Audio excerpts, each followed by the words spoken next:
Today we're going to talk about the time period in American political development, which is called our founding. Basically, from the time period of the colonial start, from the colonies being created to the emergence of the Constitution. So this is a story of our birth as a country and the context around which this occurred, because it had a lot to do with the nature of the people that we would become. So let's start. The colonists had reasons for leaving their homes. If we think about the homes that they left back in the day, we know we're talking about Great Britain. During that time period in Great Britain and in other parts of Europe, there was a great deal of religious persecution. There had been wars that were fought between the Protestants and the Catholics. And around this time period, we saw an emergence of resistance, rebellion both between different religious sects and rebellion from within religions. For example, within the Catholic Church, it had been the practice that if you wanted to speak to God, your deity, you had to go through a priest. You could not directly speak to God. Yet there were organizations and leaders and religious uh, um, uh, teachers who were saying that that is not the case. The Lutherans, for example, um, you know, there was this emergence of individuality. Almost, we can think of it as democracy in a sense, emerging from this religious conflict. So religious persecution, but also class or economic conditions. So if you lived in Great Britain around this time period in the 1600s and later, what you found is there was not very much mobility between where you were born and a place to go. If you were born poor, you were likely to stay poor. In fact, you couldn't even get a good economic boost by learning a new trade because apprenticeships required that a large payment be made to the person who was going to take you in as their apprentice. So many people felt that they were trapped. And if you've read Charles Dickens, you know all about the types of conditions that existed, debtors' prisons, and so on. Please, sir, I want some more. What? What? So there were reasons for colonists to leave Great Britain, and many of them left for exactly that, freedom and opportunity. So when we think about the United States as a land of freedom and a land of opportunity, those ideas, those values came about very early in our history because the people who came here to pursue those values. And this would shape the character of the New World's colonial nature, and it would shape their thoughts on government. So during this time period from the 1600s, when the first, colonies were put into place, when the Puritans, landed on Plymouth Rock, we had a constant movement of people coming from Great Britain and coming over to the New World. They became independent because of that very large distance between the Great Britain and the monarchy and parliament there and this new world.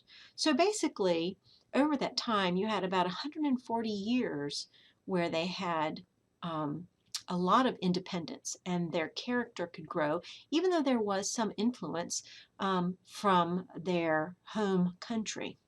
Just as sort of an interesting FYI, Quakers were attracted to Pennsylvania. This was an area where many Quakers would come and settle. Maryland was the place where the leadership of that new colony thought that they would work to attract Catholics who were coming over, and there were a lot of Catholics that lived in Maryland. Rhode Island is interesting. There are lots of stories about Rhode Island. It has a nickname, Rogue Island. But they were sort of the anti-Puritans. When the Puritans moved into New England, there was a group who did not approve of mandatory church attendance. So Rhode Island was founded on an even more extreme view of religious liberty.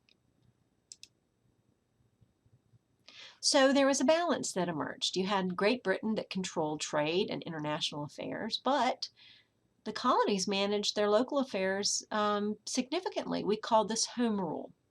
Home rule for 140 years. What exactly is home rule? Well, think about it this way.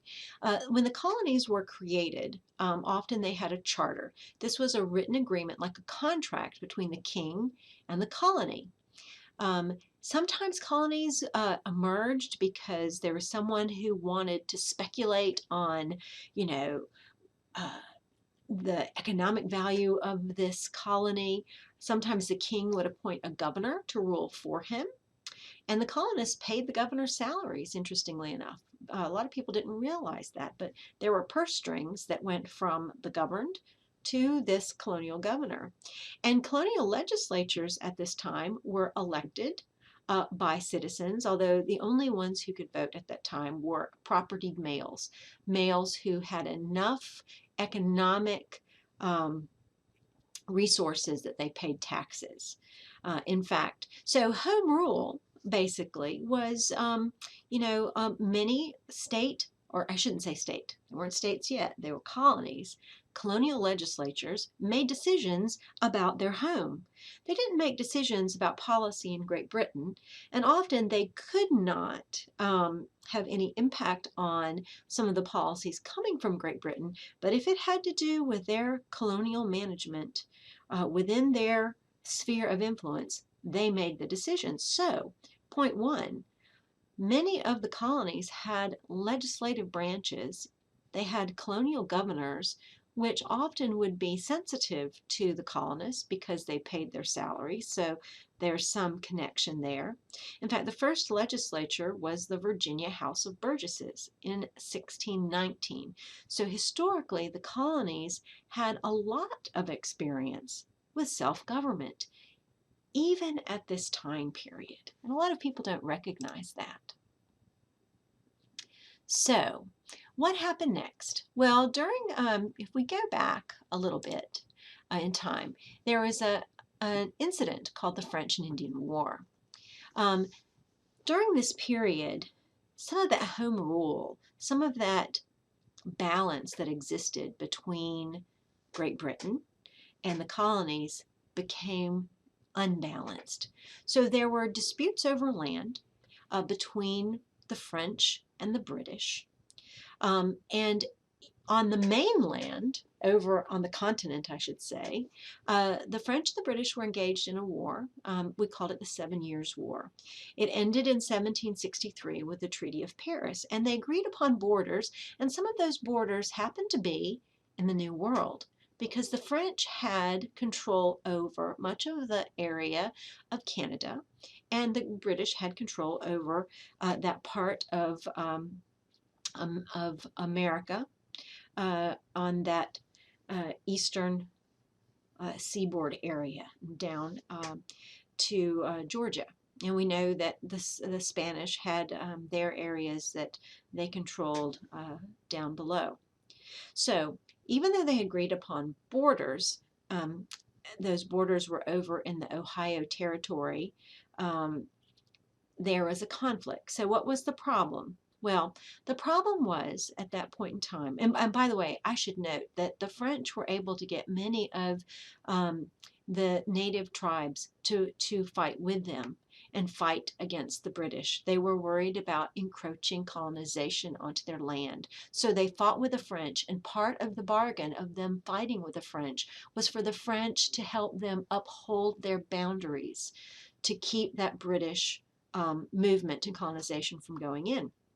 So what happened was that the British colonists that were coming over into the New World, some of them who were new, some of them who had been there for quite some time, ignored the boundaries, and there was a great deal of conflict with at that time the Native Americans or the Indians, and they basically asked the British. The British were asked by the colonists to protect them, but the British had just spent all this money fighting the 7 Years' War. Their coffers, the treasury was depleted, and so they had no money. And they basically put forward this notion, if you want us to protect you, if you want us to provide that defense and, fight the Native Americans who are there, you're going to have to pay up. How do you pay up? You pay up with taxes. So let's stop there for a moment and give that some thought. So we have this conflict.